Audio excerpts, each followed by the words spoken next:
नमस्कार मित्रों, मैं विशाल भट्ट और मेरी चैनल में आपका स्वागत है। आज हम बात करेंगे लॉकडाउन के बाद सबसे ज़्यादा चलने वाली मॉर्गेज लोन के बारे में। दोस्तों, लॉकडाउन के बाद रियल एस्टेट सेक्टर में नई प्रॉपर्टी सेल होने में हो सकता है कि थोड़ा बहुत प्रेशर दिखे, तो ऐसे हालात में मॉर्गेज लोन के चांसेस सबसे ज़्यादा बढ़ जाते हैं। तो क्या है मॉर्गेज लोन? मॉर्गेज लोन कौन से डॉक्यूमेंट पे मिलती है? मॉर्गेज लोन में हम बैंक को कौन कौन सी प्रॉपर्टी दे सकते हैं? मॉर्गेज लोन देते समय बैंक के बेसिक पैरामीटर्स यानी कि क्राइटेरिया क्या होते हैं? मॉर्गेज लोन हमें लेनी चाहिए या नहीं लेनी चाहिए? ये सभी सवालों के जवाब आपको ये वीडियो में मिलेंगे, तो ये वीडियो को शुरू से लेकर लास्ट तक बने रहिए। ये वीडियो कंप्लीट होने पर मैं लास्ट में एक आपको टिप्स दूंगा जिससे आपको मॉर्गेज लोन लेते समय बहुत सारे बेनिफिट होंगे। और हाँ, अभी तक आपने हमारी चैनल को सब्सक्राइब नहीं किया है तो कर दीजिए और नीचे दिए गए बेल आइकन को दबा दीजिए, जिससे बैंक, फाइनेंस, गवर्नमेंट योजनाज और मोटिवेशन वीडियोस आपको सबसे पहले मिलते रहे।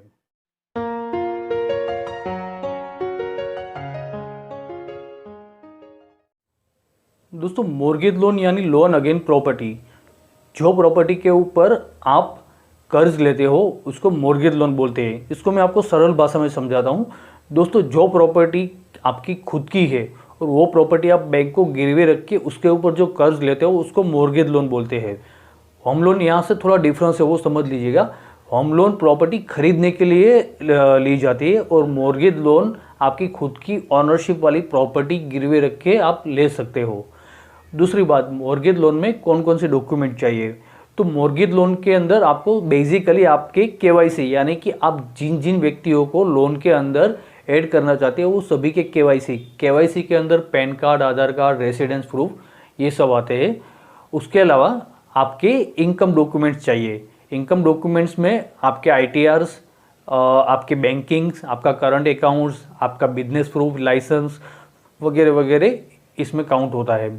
उसके अलावा आपकी प्रॉपर्टी पेपर्स में आपके दस्तावेज कॉपी, उसके अलावा आपसे आगे बने हुए सभी दस्तावेज की कॉपीज़ यानी कि चैनल दस्तावेज, और मास्टर फाइल्स यानी कि आपकी जो मिलकत है उसके अंदर एक मास्टर फाइल होती है वो, ये सभी डॉक्यूमेंट आपको मॉर्गेज लोन के अंदर देने पड़ते हैं। दोस्तों, मॉर्गेज लोन 4 प्रकार की प्रॉपर्टी के ऊपर दी जाती है। पहली, रेसिडेंशियल प्रॉपर्टी यानी जिस मकान में आप रहते हो वो। दूसरी, कॉमर्शियल प्रॉपर्टी यानी कि जो शॉप, दुकान वगैरह आप चलाते हो वो। तीसरा, इंडस्ट्रियल प्रॉपर्टी। और चौथा, ओपन प्लॉट। ये 4 प्रकार की प्रॉपर्टी के ऊपर मॉर्गेज लोन आपको बैंक से मिलती है।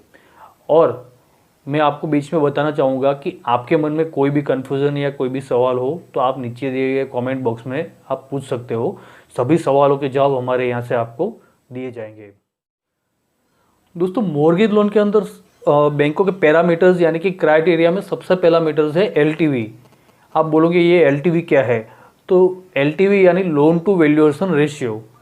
मैं एग्जांपल देता हूँ आपको कि आपकी प्रॉपर्टी 80 लाख रुपए की है और उसके ऊपर बैंक आपको 40 लाख की लोन दे रही है, तो हम ऐसा बोल सकते हैं कि आपकी एलटीवी 50% है, यानी कि प्रॉपर्टी जितने की थी उसके 50% आपको लोन मिली है।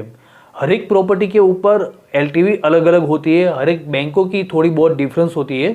तो कुछ मोटा मोटा जो एक एवरेज निकाली हुई है मैंने, वो हम देखते हैं। रेसिडेंशियल प्रॉपर्टी में 65% एलटीवी मिलती है, कॉमर्शियल प्रॉपर्टी में 55%, इंडस्ट्रियल में 50% और ओपन प्लॉट के अंदर 40% एलटीवी मिलती है। दोस्तों, मॉर्गेज लोन के अंदर नेक्स्ट पैरामीटर बैंक का है आपकी इनकम यानी कि आपकी आय। जब तक व्यक्ति की आय कितनी है, इनकम कितनी है वो पता नहीं चलेगा, तब तक बैंक डिसाइड नहीं कर पाएगी कि कस्टमर को लोन देना चाहिए या नहीं देना चाहिए, या तो कितनी दे सकते हैं। और मॉर्गेज लोन के अंदर ही नहीं, सभी लोन के अंदर ये पैरामीटर सबसे ज़्यादा इम्पोर्टेंस है। मित्रों, बैंक में ये इनकम आपकी नक्की करने के लिए मेनली 3 प्रोग्राम होते हैं। पहला, नॉर्मल इनकम प्रोग्राम। दूसरा, लिक्विड इनकम प्रोग्राम। और तीसरा, non income program. Mainly 3 program की हेल्प की वजह से बैंक डिसाइड कर पाती है कि कस्टमर की कितनी लोन अप्रूव हो सकती है या नहीं हो सकती है। दोस्तों, यहाँ पर मैंने 2 पैरामीटर्स आपको बताए। पहला बताया एलटीवी यानी कि लोन टू वैल्यूएशन, और दूसरा व्यक्ति की आय यानी कि इनकम। ये दोनों को मिला के बैंक डिसाइड करती है कि कस्टमर की कितनी लोन अप्रूव हो सकती है, यानी कि कितनी मॉर्गेज लोन कस्टमर को मिल सकती है। मैं आपको एग्जांपल देता हूँ। मान लीजिए कि आपकी प्रॉपर्टी है 80 लाख रुपए की, पर आपकी इनकम कुछ भी नहीं है, तो बैंक आपको लोन नहीं देगी। दूसरा, मान लीजिए कि आपकी इनकम बहुत ज़्यादा है पर आपकी प्रॉपर्टी की वैल्यूज बहुत कम है, तो बैंक आपको ज़्यादा लोन नहीं दे पाएगी। तो ये दोनों पैरामीटर्स को आपको प्रॉपरली समझना पड़ेगा। इसमें आपको कोई भी कन्फ्यूज़न हो तो आप कमेंट बॉक्स में मैसेज कर सकते हैं। दोस्तों, मॉर्गेज लोन में उसके बाद नेक्स्ट पैरामीटर बैंक का जो आता है वो है आपका एंड यूज़। आप जो मॉर्गेज लोन का जो फंड बैंक से ले रहे हो वो किस जगह पे यूज़ करने वाले हो, वो सबसे ज़्यादा इंपॉर्टेंस है। मान लीजिए कि आप बिजनेस कर रहे हो कोई अदर्स, यानी कि मान लीजिए एग्जांपल आप किराने की शॉप चलाते हो और बैंक से जो वेरिफिकेशन आता है आपके यहाँ पे, तो आप बताओगे कि भाई आपकी जो मॉर्गेज लोन पास होगी उसका पैसा मैं स्टॉक मार्केट में यूज़ करने वाला हूँ, तो आपको लोन नहीं मिलेगी। और इस हिसाब से एंड यूज़ क्या है, आप जो बैंक से कर्ज ले रहे हो उस वो पैसा आप कहाँ पर यूज़ करने वाले हो, वो सबसे ज़्यादा इंपॉर्टेंस होता है। तो आप इतना समझ लीजिए कि बैंक का पर्पस यही है कि जिस वजह से आप लोन ले रहे हो वो पैसा उसी जगह पे यूज़ हो, यानी कि आप करंटली जो भी बिजनेस या तो जो भी रीज़न से आप ले रहे हो वहीं पे पैसा यूज़ होना चाहिए। दोस्तों, मॉर्गेज लोन के अंदर उसके बाद नेक्स्ट टॉपिक आता है मॉर्गेज लोन हमें लेनी चाहिए या नहीं लेनी चाहिए। दोस्तों, मैं आपको ऐसा नहीं बोलूँगा कि आपको मॉर्गेज लोन नहीं लेनी चाहिए।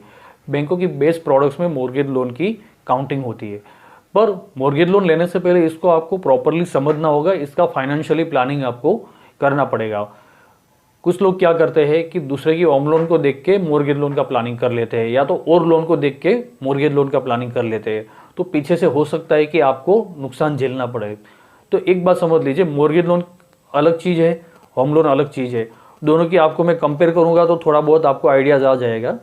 जैसे देखिए, होम लोन का रेट ऑफ इंटरेस्ट है 8.10 स्टार्टिंग, यानी कि ब्याज दर। उसी कंपेयर में हम लोग मॉर्गेज लोन को देखेंगे तो मॉर्गेज लोन का ब्याज दर है 10%, यानी कि 10% starting average rate of interest होता है। एलटीवी की बात करें तो होम लोन के अंदर एलटीवी अपने को 80 से 90% है, यानी कि मान लीजिए कि आपकी 10 लाख की प्रॉपर्टीज़ है तो उसमें आपको 8 से 9 लाख रुपया लोन मिलती है। उसी कंपेयर में हम लोग मॉर्गेज लोन को देखेंगे तो मॉर्गेज लोन में एलटीवी हम लोगों ने पहले देखा कि 50% से लेके 65% तक एवरेज अपने को दी जाती है। तो एलटीवी का भी बहुत ज़्यादा डिफरेंस है दोनों प्रोडक्ट्स में। तीसरा, बैंक की प्रोसेसिंग फ़ी के बारे में बात करें तो प्रोसेसिंग फ़ी में भी बहुत सारा डिफरेंस है दोनों प्रोडक्ट्स में। इसमें मान लीजिए होम लोन में देखेंगे तो 1 से 2% स्टार्टिंग रहता है, तो मॉर्गेज लोन में हो सकता है कि कुछ बैंकों की प्रोसेसिंग फ़ी इससे ज़्यादा भी हो। तो कुछ मेन डिफरेंस है। और उसके अलावा मैं आपको बताना चाहूँगा कि होम लोन के अंदर अभी के टाइम में सब्सिडी का बेनिफिट मिल रहा है ज़्यादातर कस्टमर्स को। उसके कुछ क्राइटेरियाज है जिसके लिए हम लोग अलग वीडियोस बनाएंगे, पर मॉर्गेज लोन के अंदर कोई सब्सिडी का कोई सेगमेंट्स नहीं होता है। तो ये मेनली डिफरेंस होता है, तो वो कैलकुलेट करके, वो फाइनेंशियली प्लानिंग करके आपको मॉर्गेज लोन का डिसीजन लेना चाहिए। दोस्तों, मॉर्गेज लोन में लास्ट में मैं एक आपको छोटी सी टिप्स बताना चाहूँगा। मान लीजिए कि आप मॉर्गेज लोन का जब भी प्लानिंग करो और हो सके कि वो टाइम पे आपकी दूसरी कोई अनसिक्योर लोन चालू हो, 1, 2, 3 जो भी, तो हो सके तो उसको क्लोज करने की तैयारी के साथ आप मॉर्गेज लोन का प्लानिंग कीजिए। इससे क्या होता है कि आपके ऊपर बर्डन कम आएगा। ये चीज़ को मैं आपको ईजिली लैंग्वेज में समझाता हूँ। मान लीजिए कि आपको 50 लाख की मॉर्गेज लोन चाहिए, पर पहले से ही आपकी 2-3 बिजनेस लोन या तो अनसिक्योर बहुत सारी प्रोडक्ट्स होती है वो चालू होती है।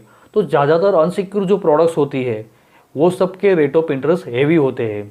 तो जब आप मॉर्गेज लोन का प्लानिंग करोगे वो टाइम पे आपको हो सके कि बर्डन ना हो, पर जब इमरजेंसी टाइमिंग आ जाता है तब 3-4 बड़ी बड़ी लोन या तो हेवी रेट ऑफ इंटरेस्ट वाली लोन का बर्डन आदमी एडजस्ट नहीं कर पाता है। तो ऐसे हालात में क्या होता है कि लोन के रीपेमेंट में इसकी इफेक्ट होती है। तो हो सके तो आप अनसिक्योर लोन क्लोज करने की तैयारी के साथ मॉर्गेज लोन का प्लानिंग कीजिए। दोस्तों, आशा करता हूँ आपको ये वीडियो पसंद आया होगा। तो पसंद आया हो तो इसको लाइक कर लीजिए, अपने दोस्तों के साथ शेयर कीजिए, और आपको कैसा लगा ये वीडियो ये नीचे कमेंट बॉक्स में ज़रूर बताइएगा।